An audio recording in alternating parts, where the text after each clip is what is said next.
Aquí comienza Días de Conversación. ¿Cómo están? ¿Cómo les va? Gusto de saludarles. Bienvenidos a un nuevo lunes de Días de Conversación a través de Cautiva 101.3 aquí en San Fernando y por todas nuestras redes sociales, Facebook Live y YouTube. Ahí es donde más famosos se hacen nuestros invitados en YouTube. Presenta el COM que está en el ADN de las nuevas generaciones, todo en computación y al mejor precio el COM Manuel Rodríguez 689. Los fines de semana, ¿dónde los pasamos? En Espacio Clautro, tu mejor espacio para disfrutar de grandes eventos. En San Fernando, el mejor lugar para divertirse es Espacio Clautro. Está junto a nosotros, los saludamos con mucho cariño, mucho afecto y con la barba que lo caracteriza, don Ricardo Neumann Bertín, candidato va a ser, yo creo, en unas horitas más, si Dios quiere. Va a ser candidato ya de este nuevo, ¿cómo se llama ahora la alianza? Chile Grande y Unido. No sé si me gusta tanto el nombre, ¿eh? Don Ricardo Neumann, ¿cómo está? Gusto saludarlo. Bien, muy bien. Y más allá de los nombres de las listas, yo estoy convencido, sobre todo en distritos como el nuestro, que las personas votan por persona. Oiga, ha tenido buena recepción su nombre. Yo el otro día hice una publicación no oficial de candidato y usted aparece con muchos buenos comentarios. Me llamó la atención poderosamente. A mí la verdad es que me llena de orgullo que pese a que la convención constitucional fue hace ya más de 4 años, que todavía ese trabajo se recuerde y bueno, el hecho también yo creo de jugar de local acá en San Fernando también ayuda harto, así que feliz porque uno se llena de energía y de motivación para empezar la campaña y la candidatura como corresponde, con toda la energía para obviamente transmitir el mensaje a las 20 comunas del distrito. Lo que puedo, al leer los comentarios de mi publicación, lo que yo rescato es la valorización de ser sanfernandino y profesional joven. Sí, yo, bueno, estuve psicopateando sus redes, don Jaime, y obviamente uno lee esos comentarios y sí, es muy lindo que uno le reconozcan el ser sanfernandino. Hace más de 20 años San Fernando como comuna no tiene un representante en el Parlamento. El año 1993 fue el último. Y la verdad es que se reconozca obviamente ese sentido de pertenencia es muy importante cuando San Fernando, lo sabemos todos, es una comuna que pese a ser capital de la provincia de Colchagua, hay varios temitas que están estancados y sin ir más lejos, el símbolo de nuestra comuna que es la iglesia de San Francisco en un estado de remodelación permanente. Son esas las cosas que yo creo que tienen que ver obviamente con recursos, con instituciones, pero tienen que ver también con voluntad política, y la voluntad política y la gestión es justamente una de las cosas que nosotros queremos ponerle como impronta principal si es que nos dan el honor de representar nuevamente esta zona. Y por supuesto, para buena gestión y para hacer buenas leyes, el ser abogado, el estar especializado también, yo en mi caso como en temas de políticas públicas, y hacer clases de eso en la universidad, por supuesto que es algo que ayuda y que me alegra mucho que también los vecinos y vecinas reconozcan. Vamos a entrar a un tema bastante controversial para muchos, de versiones distintas a lo que ha pasado con la violencia escolar. Violencia que relaciona a los establecimientos educacionales. Se nombra establecimiento educacional más allá de la involucración de jóvenes que son menores de edad, que por eso mismo no los podemos nombrar, no podemos decir quiénes son, y además que no nos interesa. Pero sí nos interesa el saber qué está pasando en San Fernando, en el distrito, con este tema de violencia. Violencia en el Instituto Comercial, en el Instituto de Marista, en la terminal de Santa Cruz. El otro día entre estudiantes ha pasado, por ejemplo, yo me he topado en Carampangue con membrillar con chicas del liceo, de niñas peleando a combo. Entonces no es que uno diga no, que fue, no, a combo. Entonces, ¿cuál es tu visión respecto de este fenómeno de violencia juvenil y más aún, violencia estudiantil?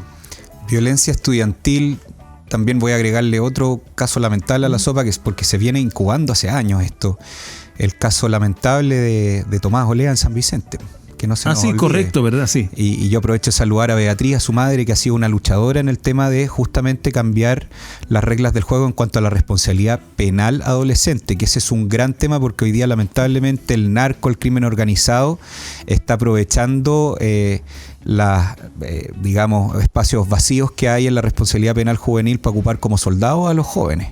Entonces, Este es un problema que la verdad es multifuncional. Yo creo que no es algo reciente, yo creo que es algo que uno podría empezar a ubicar desde el año 2006, desde el año 2011, cuando finalmente los políticos que hoy día nos gobiernan instrumentalizaron a los estudiantes. Legítimas expectativas y legítimas causas de los estudiantes, y en vez de conducirlas, canalizarlas por vía institucional, por vía democrática, fueron ellos los primeros, ellos, irónicamente, los que hoy día están sentados en la moneda, partiendo por Gabriel Boric, Jackson, Vallejo y compañía, los que de alguna u otra forma instrumentalizaron las causas estudiantiles vía violencia para sus fines políticos. Y la mejor demostración de que eso fue así es que mírenlos donde están sentados hoy día. Siguen siendo rebeldes.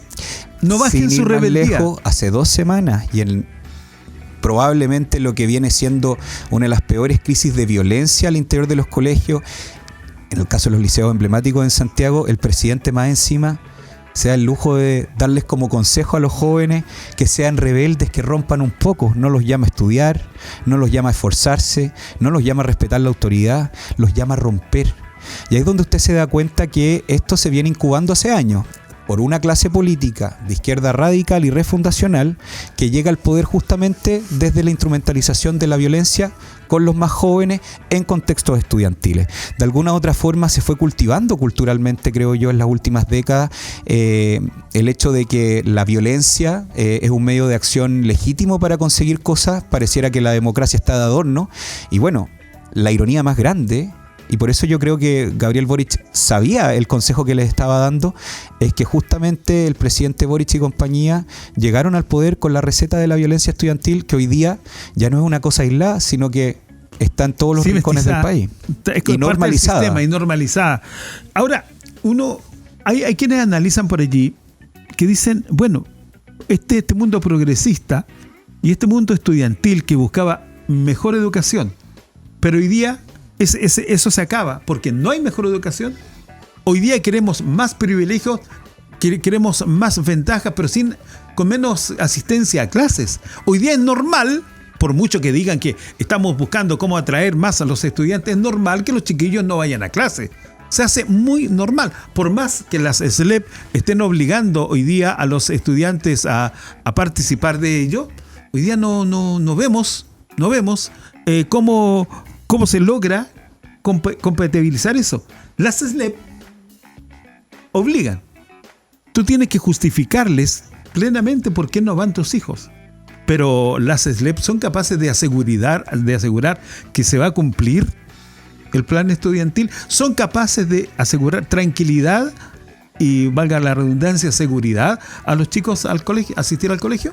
Mire, cuando los SLEP, particularmente el SLEP de Colchagua, no es capaz de darle seguridad a un colegio, y el colegio Olegario Lazo acá en San Fernando en los últimos años ha recibido más de 34 robos y sigue pasando, cuando el SLEP no es capaz de anteponerse a condiciones sanitarias y de higiene decente, y vemos cómo en la Isabel la Católica hay una crisis de escarlatina.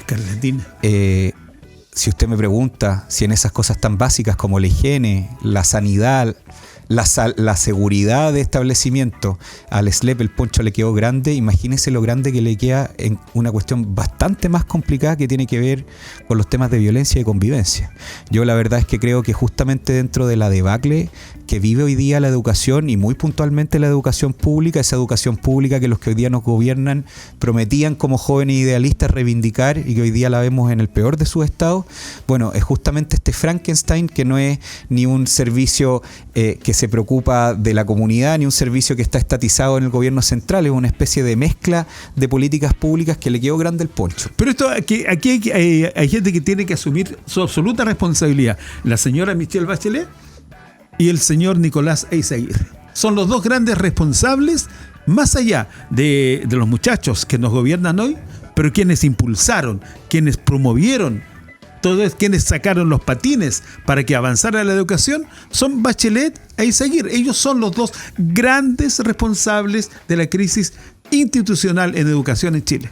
La mami y el papi de la debacle educacional. Porque hagamos un poquito de historia. Si esta cuestión, yo creo que además la gente que ya nos escucha lo tiene súper claro. El 2011, movimiento estudiantil, Boric, Jackson, Vallejo y otros que de hecho ganaron Usted sabe que yo esta historia la cuento muy de cerca porque ganaron la dirigencia estudiantil a los movimientos gremiales, a los que estábamos ahí efectivamente por la educación y por los estudiantes, más que por instrumentalizar a la educación y a los estudiantes para causas políticas. Bueno, sin ir más lejos, Giorgio Jackson me ganó por poquitos votos la Federación de Estudiantes de la Universidad Católica. Yo sé lo que faltó.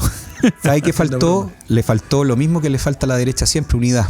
Porque ese año, para variar, el sector de la derecha universitaria se dividió y de esa división ganó Giorgio Jackson. Claro. No hemos aprendido de elecciones que siguen pasando lamentablemente, por eso yo desde mi experiencia de vida siempre trato de abogar por la unidad en el sector, porque hoy día Chile no soporta, no aguanta otro tipo de debacle. Y haciendo historia, bueno, el 2011, estos eslogan de educación pública, gratuita, de calidad, fin al lucro, fin al copago, fin a la selección, eran eslogan de calle, de jóvenes que se decían idealistas, pero en realidad estaban instrumentalizando a sus compañeros. Y el 2015, efectivamente, la mami Bachelet y el papi Ezaguirre, que hablaba de sacarle los patines a los jóvenes en vez de ponerle a todos patines, claro, y oportunidades iguales a todos, fueron los que catalizaron esos eslogan en proyectos de ley. La ley de inclusión, que eliminó el mérito y el esfuerzo del sistema educativo y lo reemplazó por una tómbola, sacando de cuajo una cuestión cultural muy importante, que es el valor del esfuerzo en la educación. Bueno, por supuesto. Sacaron evidentemente el tema del financiamiento compartido, le quitaron autonomía a los proyectos educativos, en fin, todos sabemos lo que pasó ahí y hoy día, 10 años después, todos sabemos lo que está pasando en la educación. Y no es solamente un tema de políticas públicas en relación a la manera en que se selecciona o a la manera en que se financia la educación. Es un tema de políticas públicas que terminaron destruyendo la convivencia escolar. Si usted se fija, hoy día la discusión que está en el Parlamento en relación a políticas públicas de educación no tiene que ver lamentablemente con lo que pasa en el aula, en la calidad de educación entre profesor y alumno, que es lo que deberíamos estar enfocados, ¿no? Temas de autoridad, de respeto a la autoridad, de respeto al profesor, de que efectivamente el mérito y el esfuerzo vuelvan a ser importantes en los estudios. No, ¿de qué se está hablando? Y obviamente es consecuencia de un susto legítimo que tienen los papás de poner detectores de metales a la entrada de los colegios. Porque irónicamente los municipios que han tomado esa batuta por el problema de convivencia escolar y de violencia escolar que hoy día estamos viviendo, los multaron, fíjese. Sí. Entonces, claro, hoy día se está tratando de hacer un proyecto de ley para que al menos no multen a las municipalidades que toman la iniciativa de poner detectores de metal en la entrada, pero el problema es mucho más profundo.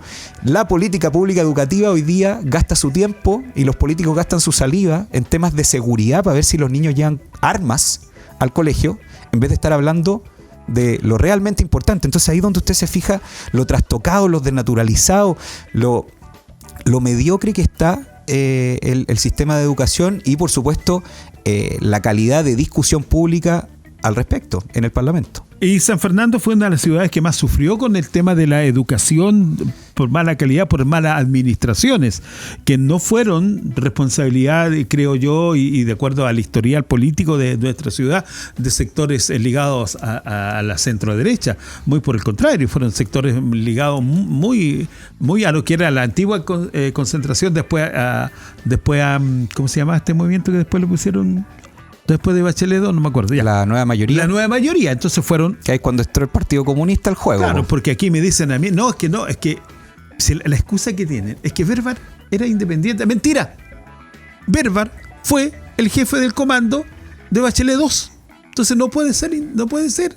Es mentira. Aquí todo se ha hecho políticamente, aquí se ha perjudicado políticamente a los estudiantes en San Fernando, más allá de la crítica que hoy se puede hacer, va a la politización que hubo, y fue clara y notoria en San Fernando, y además de la irresponsabilidad con la cual la administración actuó en ese tiempo. ¿Qué esperamos? Esto ya se vaya superando. Yo la verdad es que espero que sí. Pero el tema es mucho más profundo que revitalizar institucionalmente los SLEP, que yo insisto y lo quiero decir responsablemente y con todas sus letras, para mí son un fracaso de institución de gestión de la educación. Es cosa de ver lo que pasa en San Fernando, como le decía Lolo Gario Lazo, los temas de violencia, los temas de hasta higiene y sanitización, o sea, más encima negándole a los apoderados que ya tenían varios casos de escarlatina en la Isabel la Católica, y el SLEP lavándose las manos, diciendo que eso no correspondía. Bajaron a 8 casos y eran más de 20. Entonces, ahí donde usted se da cuenta que el problema es mucho más profundo que algo institucional. El problema es que en los últimos 10 años, justamente como resultado de los eslogans de Boric y compañía, Bachelet 2, junto con su ministro Izaguirre de Educación, desmantelaron el sistema educativo. Y si hoy día incluso Vámonos a los liceos emblemáticos que antes eran sinónimo de orgullo, Claro. salían presidentes de la República. De esos colegios hoy día están llenos de overoles blancos, de bombas Molotov, donde la semana pasada, de hecho, un alumno salió rociaron, trasquilado, claro. y donde rociaron más encima a un inspector. Claro. Entonces, ¿de qué estamos hablando? Y por eso yo le digo que aquí el problema es mucho más profundo que lo institucional. Partió una debate institucional con los proyectos de ley que llevó adelante Michelle Bachelet II, que le recogió todo a estos jóvenes que llegaron al poder justamente instrumentalizando las causas de la educación, pero es un problema cultural. Finalmente, lo que pasa hoy día con la violencia estudiantil, con los temas de convivencia en los colegios, es un problema que tiene que ver con la manera en que nos estamos relacionando como sociedad. Cuando yo digo cultural, acuérdese que yo me especialicé en temas de política cultural, pero no es solamente el arte. No es solamente, la cultura entendida como el teatro, el cine, las artes plásticas. Es la cultura, desde el punto de vista más técnico, es los códigos de relacionamiento que son dominantes en una sociedad en un momento y un lugar determinado. Hoy en día, en Chile, año 2025, la forma en que nos estamos relacionando es complicada. Andamos saltones. Hoy día en la mañana me enteré que en Santiago, de hecho, se armó una riña porque un auto adelantó al otro y el otro sacó pistola y balazo y mató a la persona que iba ahí de copiloto. Hoy día estamos con un problema de salud mental complicadísimo, con un bullying desatado en los colegios, con situaciones que van mucho más allá, como le digo, de lo que pueden o no hacer las instituciones. Y eso tiene que ver con 10 años de malas políticas públicas. Entonces, por ejemplo, hoy día, para que no nos pase de nuevo, se está discutiendo el nuevo sistema de educación superior, el famoso FES, ¿Sí? que va a reemplazar al CAE. El CAE, por supuesto, no es santo de mi devoción, pero al menos el remedio tiene que ser mejor que la enfermedad. Pero hoy día... Y el FES en este caso está pasando coladito como política que va a endeudar aún más a los estudiantes que además salen de la universidad con su cartón, pero no son capaces en este país estancado económicamente de conseguir empleo. ¿Y qué genera eso? Por eso vuelvo al tema de fondo. Genera frustración, genera desesperanza, genera problemas que son bastante más profundos y que al final uno se termina dando cuenta que los problemas de convivencia, de bullying y de violencia son un síntoma de un Chile que está extraviado en términos de valores, en términos de códigos de relacionamiento, de respeto y en términos de los principios más básicos de convivencia en una sociedad que quiere ser y vivir pacíficamente. Yo, al escuchar las palabras del presidente Boric en la presentación del FES y de otros temas, con razón le rindió tanto homenaje a Sebastián Piñera cuando falleció. Porque si usted lo analiza, son las mismas palabras en el mismo momento del discurso que hizo Piñera al anunciar, por ejemplo, las 41 horas, ¿de acuerdo? Y después cuando el cambio del pago de la deuda de los estudiantes. Es lo mismo. Con razón le rindió tanto homenaje. Y eso que lo trataron de derrocar en su momento. Claro. Entonces, volvamos al principio. Aquí hay una generación política que no es una generación política marginal que está, digamos, a los márgenes del sistema político. No. Es una generación política que literalmente está sentada en la moneda gobernando. Son ministros, son subsecretarios, son presidentes de la República que llegaron a esos espacios de poder desde la violencia, instrumentalizando a los estudiantes con eslogan que prometían mejor educación y lo único que hicieron fue destruirla. Entonces, cuando hoy día vemos que los alumnos se sacan la cresta, perdón la expresión, se acuchillan en el terminal de Santa Cruz, se asesinan como pasó en San Vicente, o se sacan la cresta acá en San Fernando, en Los Maristas, que fue mi colegio, ¿qué es lo que usted puede esperar si aquí hay una debacle valórica, cultural, de fondo que se incubó justamente por estos líderes que venían a cambiarlo todo y lo cambiaron todo, pero para peor? ¿Es Boric el que cambió el sentido al Frente Amplio? Porque si uno hoy día analiza, mira, en la primaria Frente Amplio casi es borrado. En las votaciones primarias. De hecho, hasta este momento Winter no sabemos si va a la reelección o no. Vamos a ver luego a las 12 de la noche qué pasa. El señor presidente de la República está con un promedio 30-31% de su popularidad. Él tiene su propio Frente Amplio, si uno lo considera. Si tú, no sé, yo lo veo tan personalizado. La mejor demostración de esa personalización en la figura de Gabriel Boric, de ese 30%, a veces 32, a veces 34. Hoy día es 32. fiel, digamos, que pese a todos los chascarros y vergüenzas que nos hace pasar el presidente, siempre va a tener ese 30% fiel, que a todo esto fue el mismo 30% que votó por el mamarracho de la Convención Constitucional, que yo tuve que estar haciendo campaña por el rechazo para que efectivamente sacáramos ese 62% que salvó a Chile. La mejor demostración de que eso es personalizado es ver a la candidata de continuidad, Janet Jara. Sí. Janet Jara, la mejor demostración de que es una candidatura fracasada es que ni siquiera logra el 32% de Boric. O sea, ese 32% de Boric es un 32% que, como usted dice, personalizado. Porque si fuera efectivamente un porcentaje asociado más bien a su sector político refundacional que tan mal le ha hecho a Chile, Janet Jara tendría igual o superior porcentaje y no es el caso. ¿Y sabe por qué? Lo recalco más. ¿Sabe por qué? ¿Qué le pasó a Boric con los mineros del Teniente? Nada. ¿Qué le pasó a Boric con los chascarros que ha tenido en política internacional? Nada. ¿Qué le ha pasado a Boric con el cero o nulo apoyo en el incendio de Valparaíso? Nada. ¿Qué le pasó a Boric con los incendios forestales del sur? Nada. Hubiese estado cualquier otro gobernante, el país está hecho una locura. Exacto. Si por 30 pesos se incendió el país en octubre del 2019. Y han subido más de 70 pesos. Imagínense ahora todo lo que ha subido, las cuentas de la luz, la inflación, el kilo de pan. Blinda. ¿Sabe por qué no le pasa nada? Porque Boric contrató a 100.000 personas como operadores políticos en el Estado. Esas 100.000 personas, ¿usted sabe dónde van a estar cuando Boric se vaya para la casa y toda la izquierda se vaya a la casa? Porque yo estoy seguro que el próximo presidente o presidenta de Chile va a ser de derecha. Esos jóvenes, esos 100.000 operadores políticos que hoy día ganan sueldos suculentos en el Estado porque son amigos del presidente, van a estar en la calle. Ya adivine qué van a estar haciendo. Avivándole la cueca a los estudiantes, como lo estamos viendo en Santiago, pidiendo derrocamiento o generando río revuelto, porque río revuelto ganancia pescadores, y esa es la única forma que muchos de izquierda tratan de controlar lo que no pueden conseguir por la democracia. Y ese es el problema de fondo.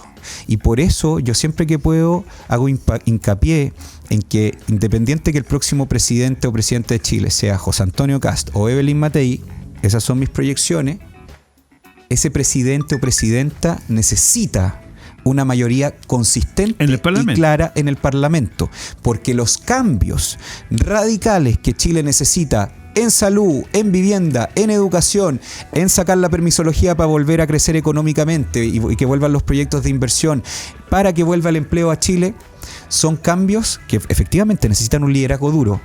Matei y Kast lo tienen, pero necesitan estar amparados, como son cambios radicales y profundos, por la ley. Y para eso se necesita mayoría parlamentaria. Y hoy día en Chile hay quienes se alegran porque Perú tuvo problemas con unas paltas. O sea, tuvo problemas con las paltas no por un problema de competitividad económica, no porque ellos estén retrocediendo, sino por algo le pasó, una infección como la mosca de la fruta que está descontrolada en Chile, le pasó con las paltas a ellos. Nosotros nos alegramos de eso, pero no nos alegramos y no nos preocupamos de quitar inversión que está llegando a Perú para traerla a nuestro país. Y ahí es donde uno ve los proyectos de ley que supuestamente tienen que apurar la inversión económica en Chile, sacando el cáncer de la permisología que hoy día nos aqueja, que ahoga en burocracia los proyectos de inversión. Por eso el país no crece, por eso no se atraen inversiones, por eso no se atrae talento, por eso no se trae capital, y por eso estamos en casi 2 cifras de desempleo y derechamente en casi un 20% de cifras de desempleo en los jóvenes, que volvemos al tema de la desesperanza. Sí. Bueno, justamente adivine quién tranca esos proyectos de ley en el Congreso. Los proyectos de ley relacionados con seguridad. ¿Quién los tranca? El Partido Comunista y el Frente Amplio. ¿Y por qué? Y esto yo creo que hay que ser súper claro, porque muchas veces dice, la campaña del terror que está haciendo este derechista. No. Si uno analiza lo que nosotros hemos analizado en este capítulo, lo que ha hecho la izquierda chilena desde el año 2006 con los pingüinos, pasando por el movimiento estudiantil del año 2011, que yo, insisto, conocí muy bien, porque era dirigente estudiantil en esa época, es una forma de hacer política de manual. ¿Y cuál es esa forma? Que lo que ellos no logran conseguir por la vía democrática, en la que al final del día no creen, lo consiguen desde la calle por la violencia. Y ese es el problema. Y por eso hoy día finalmente lo que uno está viendo con los temas de violencia estudiantil, sobre todo con lo que uno está viendo en los liceos emblemáticos de Santiago, es finalmente como una sinopsis, como una advertencia, y de hecho Jara lo dijo, de falta de paz social. Y ahí es donde yo creo que Ya esto no es simplemente un análisis de alguien de derecha lo que yo estoy haciendo.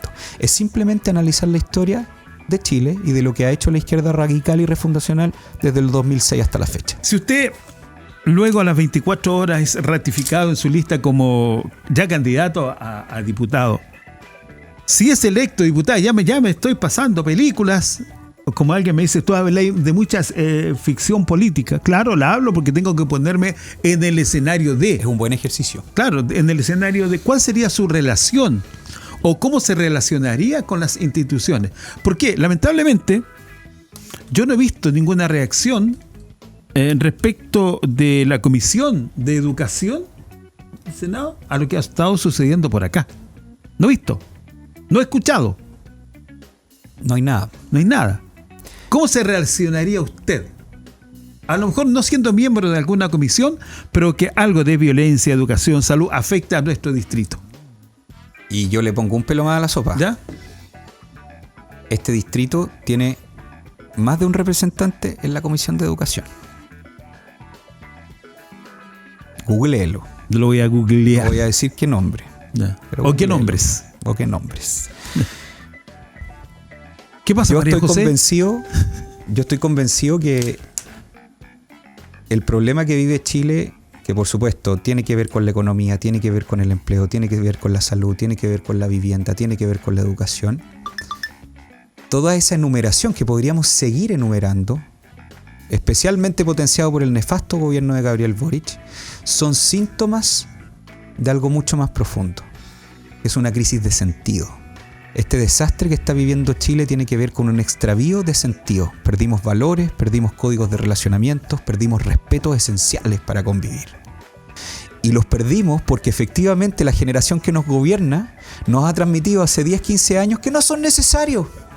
Porque se puede llegar al poder desde la violencia, porque parece que se puede llegar a ganar un sueldo millonario si es que uno no estudia y finalmente es la tómbola la que te va diferenciando en la vida por el azar en vez del esfuerzo y el mérito. Y te demuestra que no sacan nada con estudiar porque no vas a tener trabajo. Entonces yo estoy tan convencido que el problema de fondo aquí en Chile tiene que ver con un tema que va más allá de los síntomas de las crisis que tenemos. Es que a mí me encantaría integrar justamente la Comisión de Educación, que es el inicio de justamente los valores que se empiezan a inculcar, y también, y ojalá presidir la Comisión de Cultura, que usted sabe además que tiene que ver con mi preparación y mi especialización profesional. Sobre todo porque creo que este distrito está al debe. Tenemos representantes de este distrito en las comisiones de educación y parece que proyectos tan nefastos como el FES pasan volados. No puede ser. Este distrito le debe mucho a Chile. No ha representado como corresponde en temas tan sensibles como la educación. Y si seguimos conversando, Titán, me estás debiendo algunos minutos. No, está perfecto, pero qué lindo tener estas instancias de conversación profunda donde uno puede hacer historia también, ¿eh?